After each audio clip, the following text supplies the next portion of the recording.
Hola a todos, hoy nos encontramos con el archivista Jorge Yepes Cruz, quien tiene un programa en bibliotecología, un máster en archivística por la Universidad Carlos III de Madrid, un posgrado en gestión de la información por la Universidad Libre de Bruselas, ha sido director de archivos en instituciones del sector público, privado y organismos internacionales.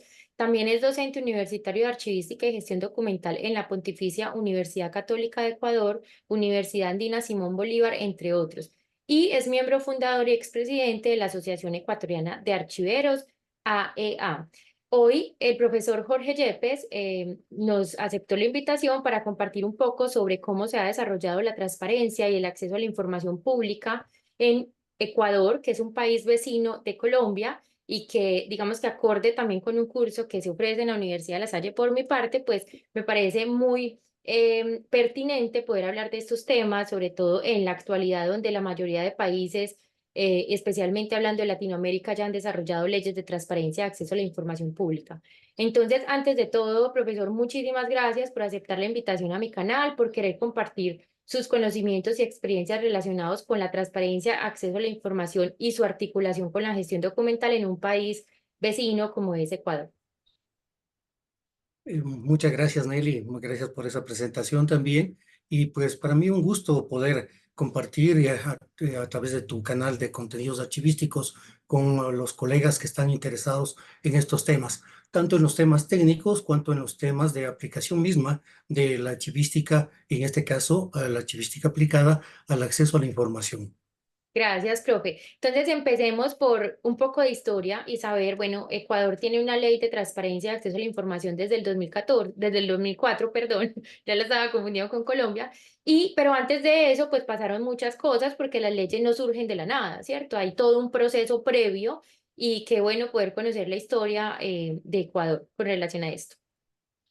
Sí, mira, nuestra constitución, bueno, la constitución de 1998 ya prescribía la posibilidad de acceder a la documentación existente en las instituciones públicas. Ahora, esto no era tan aplicable en la medida que no existía obviamente este derecho constitucional. Y desde el año 2001, 2002, hubieron varias iniciativas, muchas de organizaciones ciudadanas, organizaciones de la sociedad civil, que se plantearon y plantearon al legislativo la necesidad de promulgar una ley de transparencia y acceso a la información. Esto, en primer lugar, se dio una primera versión que la tenemos desde el mayo del 2004. Y a partir de ese momento, pues se han dado algunos cambios muy importantes en todos los actores y en las instituciones que tienen que ver justamente con la aplicación de este derecho ciudadano. Ahí quizá vale la pena hacer un recuerdo de lo que pasó con los archiveros en ese entonces. A la promulgación de la ley en el 2004, estas organizaciones pues se dieron cuenta de que la operativización del acceso a la información pública tenía que pasar tanto por el manejo de las páginas web, de las bases de datos en el poder de las instituciones públicas y sobre todo de los archivos. Y entonces, claro, muchas instituciones regresan a ver a los archivos y dicen, ajá, nos olvidamos de un pequeño detalle. ¿Quién jala la carreta? ¿Mm? Y en ese sentido, claro, nos convocaron a varios colegas archiveros para empezar un proceso de difusión en las instituciones públicas a nivel nacional y se conformó una coalición de organizaciones de la sociedad civil que se llamó Coalición Acceso. 6, 7 instituciones que estuvieron vinculadas y allí estuvimos justamente los archiveros, pocos en ese entonces, pero participando y generando una concienciación en las instituciones públicas, en las autoridades de las instituciones públicas inicialmente, sobre la importancia de los archivos para poder acceder a la información que estas instituciones tenían. Nosotros nos pusimos por delante una consigna y les decíamos, sin archivos organizados, el acceso a la información pública no es posible.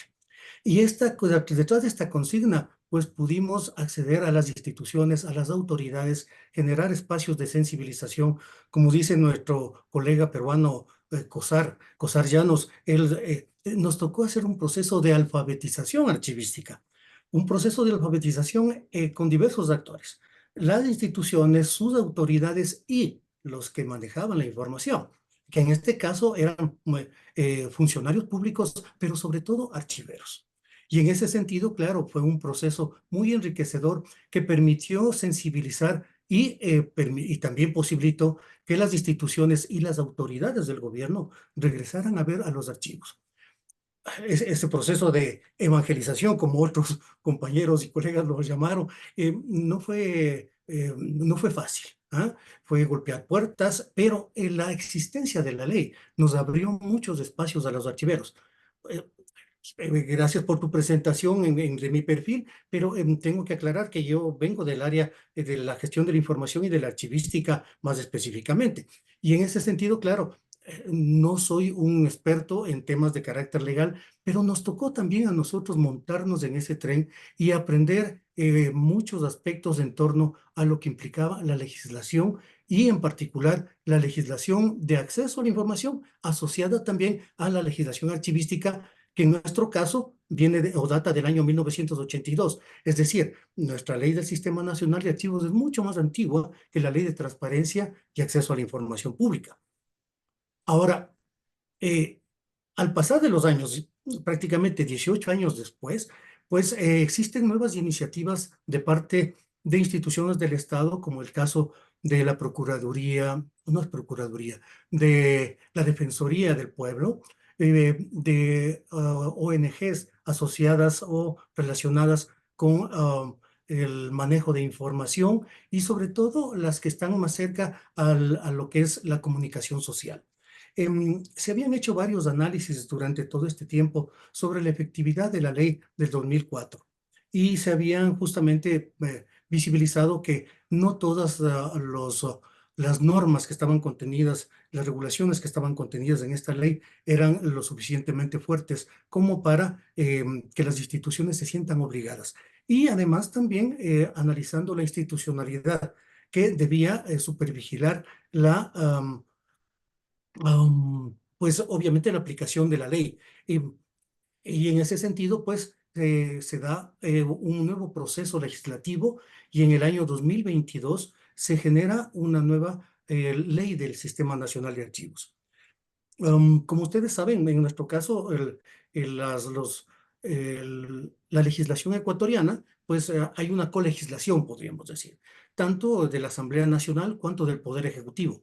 Entonces, claro, al promulgar una ley, la Asamblea Nacional, el Poder Ejecutivo tiene la capacidad de vetar o allanarse o vetar parcial o totalmente una ley. Y en este caso, pues hubieron varios vetos por parte del gobierno, de la función ejecutiva y pues no salió la ley como se habría esperado con el 100% del articulado que originalmente se lo pensó en esta segunda edición. Profe, y bueno, ahí yo estoy como recogiendo algunos datos importantes y tengo algunas preguntas. Bueno, en primer lugar, la Ley General de Archivos es de 1982, la primera ley de transparencia es del 2004 y la segunda es la más reciente, que es la del 2022, ¿cierto? Como para tener claro esos tres momentos muy Esa importantes. línea de tiempo. Sí, Ujú. con relación pues como al acceso a la información y pues también con la gestión documental, la implementación de las políticas de la gestión documental en Ecuador. Em, Al inicio, en cuanto a la ley de transparencia del 2004, se mencionó pues que fue un trabajo también como con muchos actores involucrados. Quisiera saber si se tuvo en cuenta antes de sancionarse la ley, o sea, si fue una iniciativa ciudadana o fue una iniciativa directamente gubernamental, porque por ejemplo en el caso de Colombia fue una iniciativa ciudadana, ¿cierto? Que normalmente el gobierno pues no está tan interesado de entrada, pues lastimosamente es así como en decir, listo, vamos a poner todo totalmente transparente para que los ciudadanos sepan en qué se están invirtiendo los recursos y conozcan los mecanismos de cómo nos van a vigilar y todo esto, pues a veces digamos que más bien esos recursos y esa energía se pone hacia otro lado. Entonces, en el caso de Colombia fue una iniciativa netamente ciudadana, pues que con un presidente que estaba de turno en 2014, pues se pudo llevar a cabo también y pues se presentó en el Congreso, se aprobó también, igual que en el caso de Ecuador, pues no totalmente como se presentó en la iniciativa se aprobó, pero sí pues la mayor parte de su contenido. Entonces, esta fue una iniciativa ciudadana también en Ecuador. Sí, así fue. Varias organizaciones en las cuales trabajan en temas de difusión de la información, de derechos humanos, de transparencia, de derechos ciudadanos, confluyeron en esa propuesta. Hubieron, claro, obviamente aportes de otras organizaciones y de otros actores.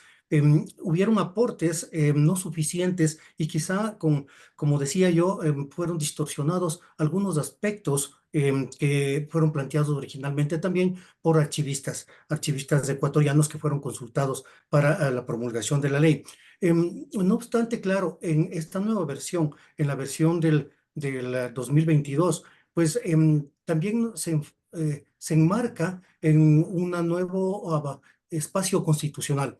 Pues nosotros tuvimos una nueva constitución en el año 2008 y en esa constitución se incorporaron varios aspectos que estaban en la ley, que además recoge algunos aspectos de acceso a la información que estaban en la Constitución del 98, pero dándoles mayor énfasis y además integrando otros elementos en torno a no solo al acceso a la información, sino que si pensamos que el acceso a la información es un camino, una avenida en doble sentido, tanto facilitando la posibilidad de acceso, pero también de alguna manera protegiendo los datos de carácter confidencial o datos de carácter reservado. Y eso es algo muy importante que como archiveros nosotros tenemos que identificar. Pues por decirte algo, en el caso de la Constitución del 2008, se plantea en el artículo 18, si no me equivoco, el derecho que tenemos los ciudadanos de acceder a la información existente en los archivos de las instituciones públicas, con algunas excepciones, pero que, claro, son desarrollados en articulados mucho más adelante en la propia Constitución. Ahí, por ejemplo, importante el articulado que está en los numerales que están en el artículo 66, en los cuales justamente topa el tema de la confidencialidad de los datos personales, de la información de carácter personal que pueda llegar a resentir situaciones de intimidad personal y familiar. Y también algunas informaciones sensibles que están contempladas en otras legislaciones diferentes, ¿no? Como la legislación de salud, la legislación bancaria, la legislación de protección de patentes, y etcétera, ¿no? Pero poco a poco eso ha sido desarrollado en otras legislaciones. En nuestro caso, por ejemplo, la legislación que salió el año pasado, que es la de protección de datos personales. Ahora, a nosotros nos fue muy importante la legislación del año 2004 y que muchos de sus artículos se han conservado en la legislación del 2022 y que nos han permitido ir avanzando también en algunas otras normativas menores, sobre todo normativas de carácter técnico para que los funcionarios, los empleados de las instituciones públicas y privadas que están obligados a dar atención a la ley, pues tengan herramientas técnicas tipo manuales, instructivos, para que puedan proporcionar la información correspondiente en los plazos que la ley justamente prescribe para la entrega de la información a cualquier peticionario. Eso le iba a preguntar con relación a, digamos que cómo se materializa el cumplimiento de esa ley. Es que cualquier persona puede pedir información y obviamente si no está en el marco de los datos personales de alguien, porque pues una cosa no puede afectar a otra, ¿cierto? El hecho que yo tenga derecho a acceder a la información no significa que tenga derecho a violar la intimidad de una persona con sus datos personales, ¿cierto? Ese también es un derecho del otro que hay que, digamos que hasta ahí se limita ese derecho mío de acceder a la información. Pero ¿cómo se materializa? Solamente es que yo pueda como ciudadano pedir información y si no está dentro del marco de datos personales, la institución tiene la obligación de otorgármela en los plazos contemplados según el caso. Supongo que hay varios plazos, ahorita de pronto nos cuenta más sobre eso. O también debe haber una transparencia proactiva, que en Colombia nosotros llamamos transparencia proactiva como a que no hay que esperar que el ciudadano solicite información. Yo como institución debo tener publicado específicamente en la página web de cada una de las instituciones gubernamentales. Hay un mínimo de información pública que tiene que estar publicada, valga la redundancia, y además actualizada, sin que medie una solicitud. Sí, También aplica lo mismo en Ecuador. sí, y de hecho, claro, nosotros le llamamos en este sentido en la nueva ley transparencia activa. Ah, sí, Y igual. es justamente esa actitud proactiva de los funcionarios públicos de presentar un sinnúmero de informaciones a través de diferentes mecanismos. En eso, por ejemplo, en el año 2004 fue muy interesante, porque en el 2004 estaban las instituciones públicas integrando a sus procesos administrativos tecnologías de la información y la comunicación.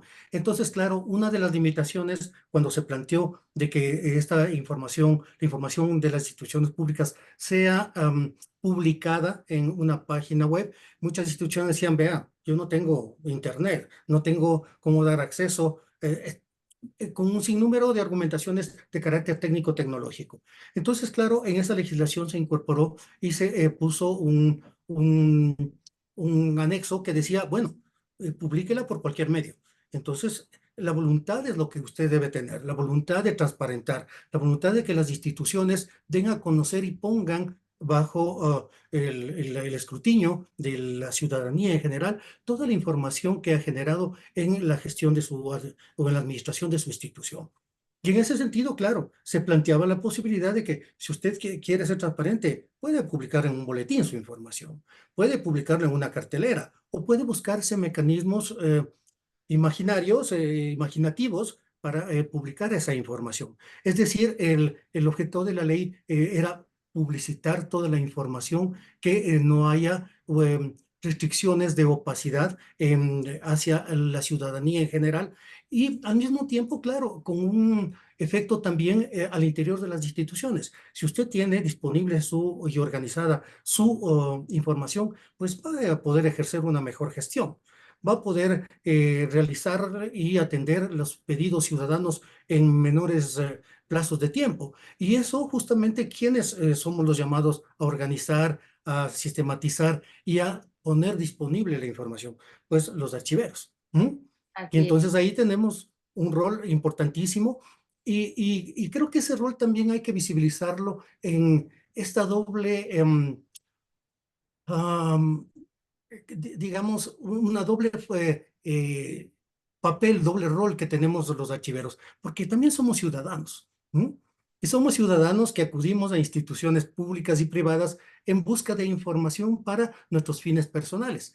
Y claro, como ciudadanos también podemos tener fines personales, pero también quizá fines colectivos, ¿no? De organizaciones, de instituciones en las cuales nosotros realizamos también nuestras actividades y que podemos pedir de manera con un interés colectivo justamente esa información.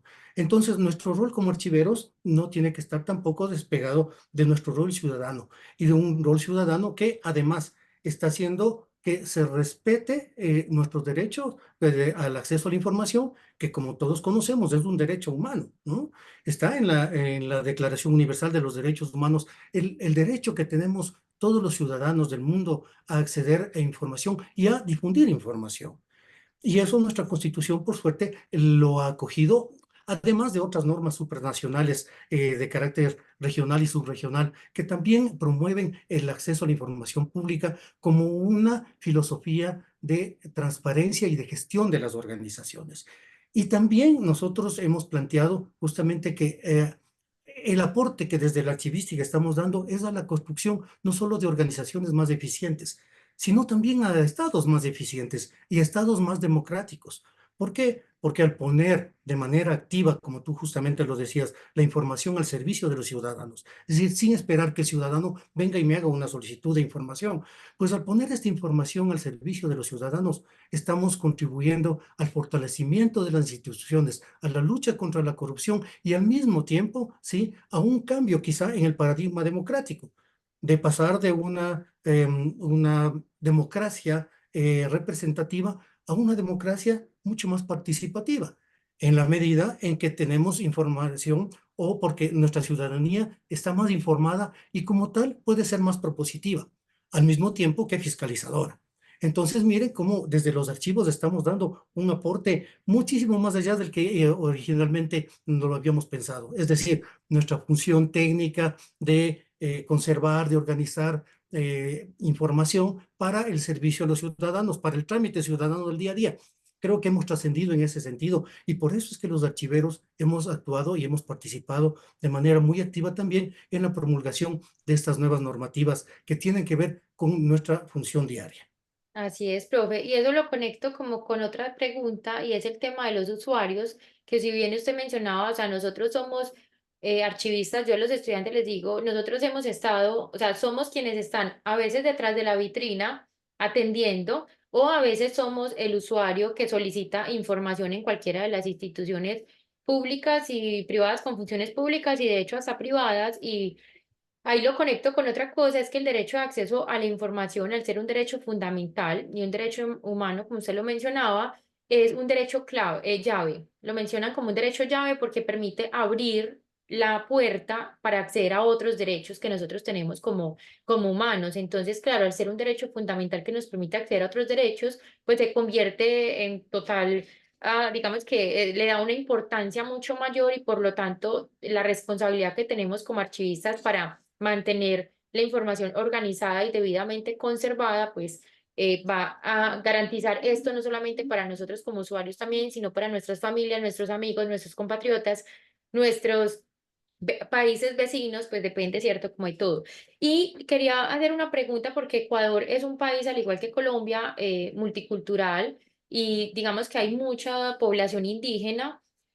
No sé si, pues la verdad desconozco obviamente la cantidad de población indígena que pueda haber, las diferentes lenguas, lenguajes que puedan tener, dialectos que puedan tener, y cómo desde los archivos, por ejemplo, se garantiza el acceso a la información para, hablé solamente de un tipo de población, pero puede haber población también con capacidades diferentes, personas que no pueden hablar, que no pueden escuchar, que no saben leer y escribir, porque eso también, digamos que está presente en nuestra sociedad hoy en día, cómo garantizar el acceso a la información a todas las personas que no solo hablan español, que no solamente saben leer y escribir, que no saben manejar un computador porque no lo han necesitado en el resto de su vida, ¿cierto? Y que también hacen parte de ese conjunto de usuarios, ciudadanos que tienen ese derecho, al igual que todos nosotros.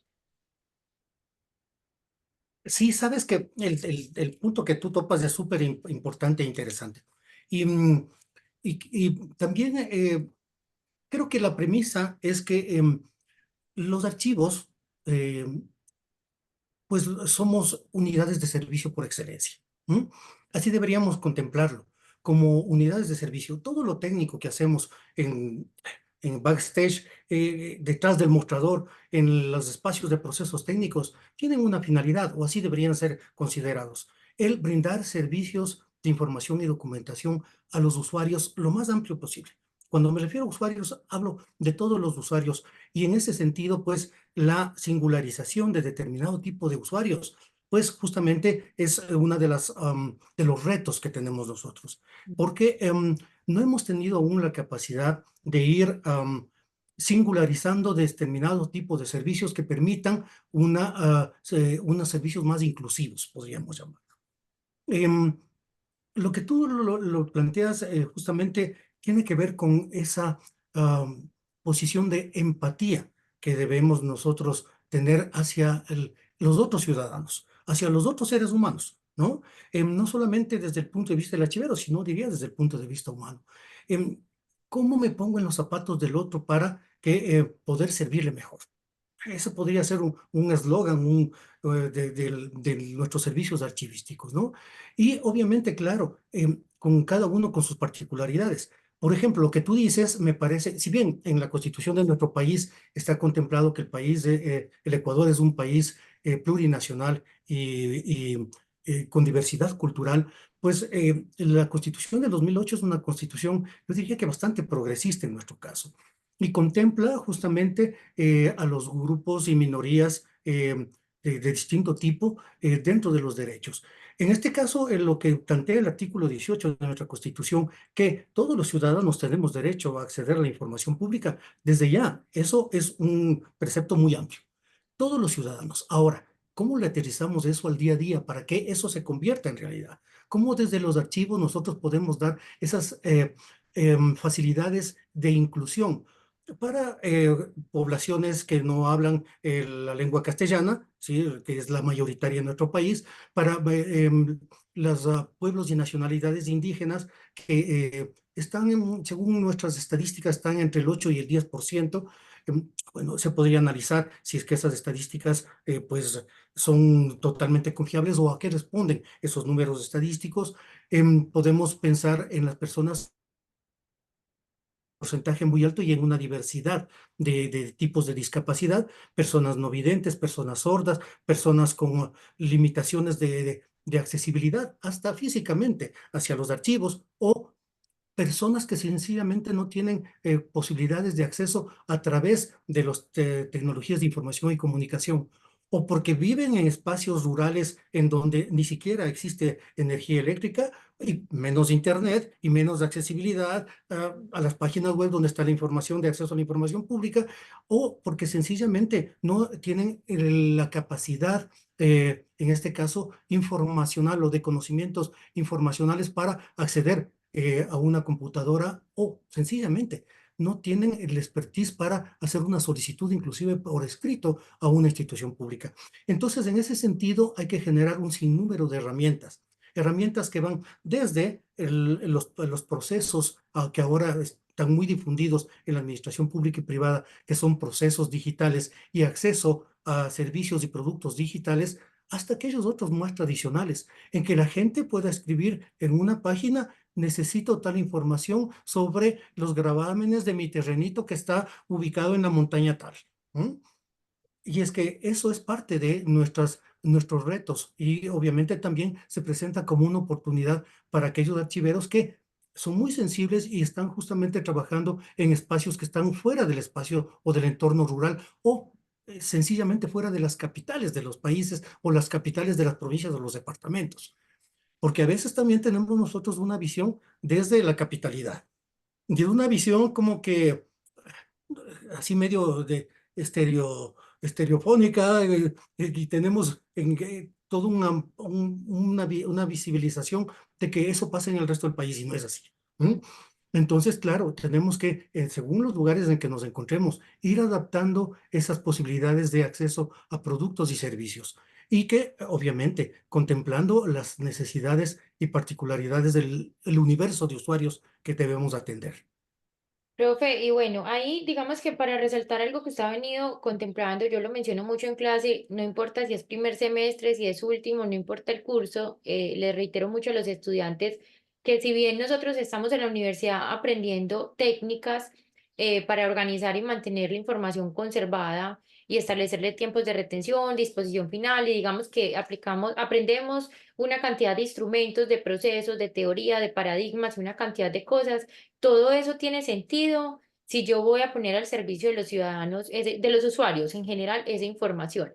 Entonces, no importa cuánto vale la tabla de retención documental, que nosotros denominamos así en Colombia el instrumento de valoración, no importa el inventario documental, si yo no lo estoy haciendo con fines para garantizar el acceso oportuno, que es muy diferente solo garantizar acceso a que sea oportuno en el tiempo que el usuario lo necesita, pues realmente estoy perdiendo el tiempo, el dinero y los recursos en ello. Entonces, que nunca se nos olvide que realmente aquí lo importante del ejercicio de nuestra labor es garantizar el acceso oportuno a la información con todas las cosas que nosotros hacemos, con todo lo que implementemos. Entonces, si estoy ubicada, como usted mencionaba, en una región muy alejada de las capitales de las provincias, que en el caso de Colombia, pues de los departamentos, y justamente mi población es mayormente indígena, por ejemplo, pues yo puedo crear las páginas web más sofisticadas del mundo, puedo tener, o sea, la información súper organizada, los ganchos legadores plásticos, carpetas desacidificadas, o sea, mejor dicho, todo súper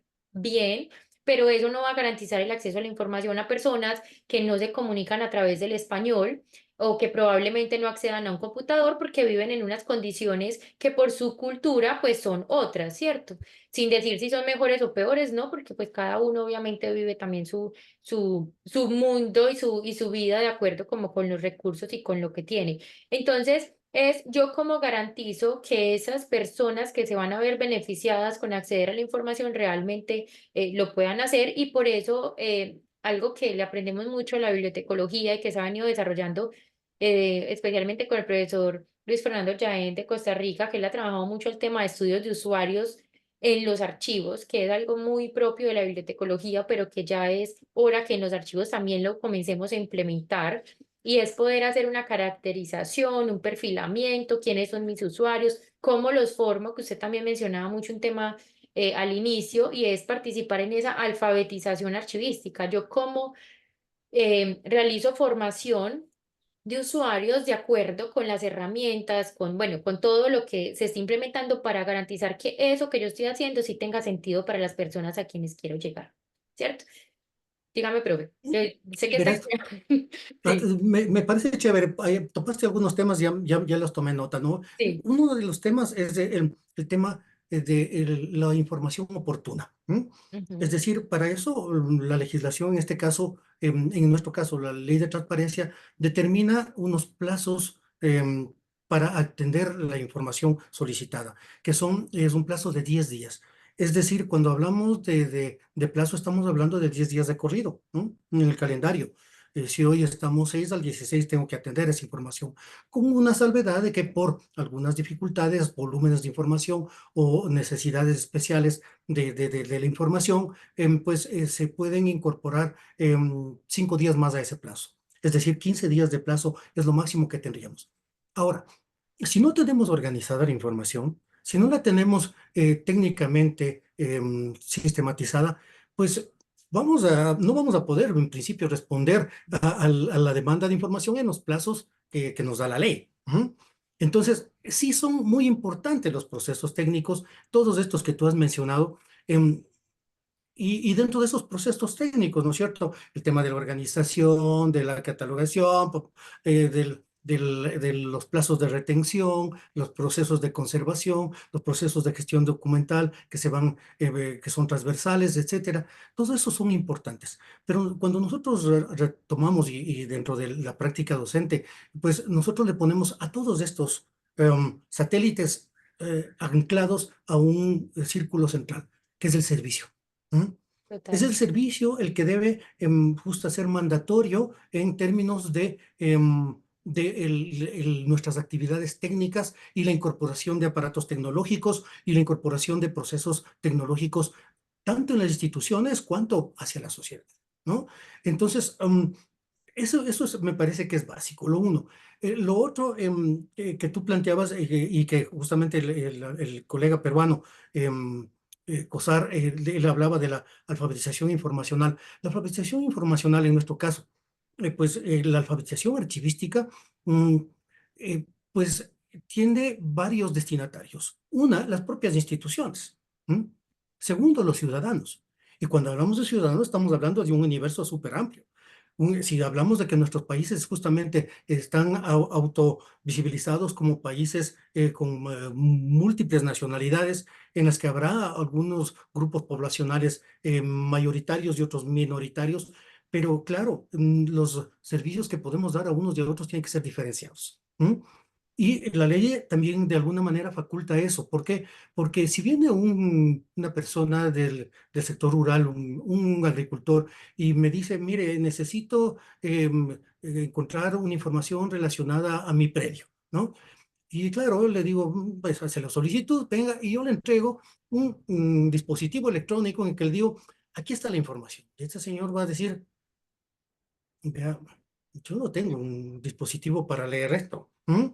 Eh, y no solo el dispositivo, sino que está en un programa tal que me va a ser imposible encontrarle en el cibercafé del pueblo.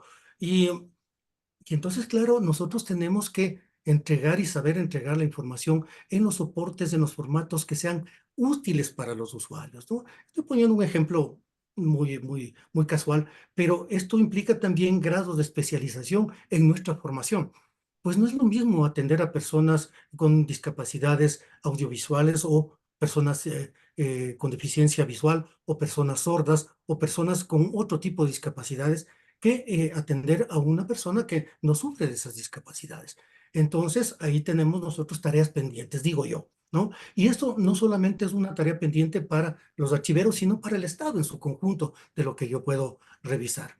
Y en ese sentido, claro, en nuestra legislación, pues puede recoger distinto tipo de normas o de derechos asociados a esto, pero la aplicación de esto, pues ahí unas con violín y otras con guitarra, ¿no? Y entonces ahí tenemos justamente que nosotros, desde nuestras capacidades, desde nuestras posibilidades, empezar a diseñar esos nuevos elementos.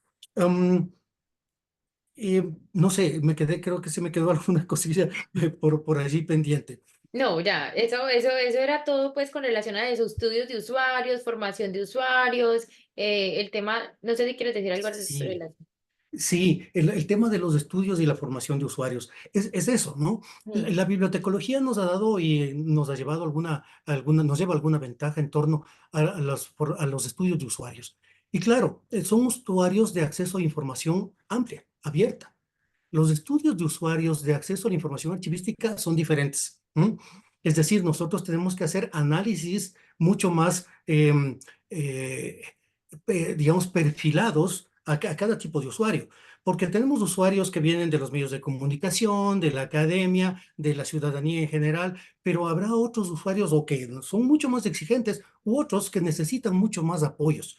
Y justamente en esos perfiles de usuarios regresando a la alfabetización informacional, está el trabajo que debemos hacer con la ciudadanía. ¿M? La sensibilización hacia los archivos, hacia los servicios que damos y al mismo tiempo de visibilizarnos como un servicio útil a la sociedad, pues podemos nosotros dar pedagógicamente muchos elementos para que la ciudadanía sepa cómo acercarse a los archivos. Que lastimosamente hay ciertos estereotipos el típico espacio oscuro, húmedo, en el tercer sótano o bajo las gradas o donde le mandan al castigado.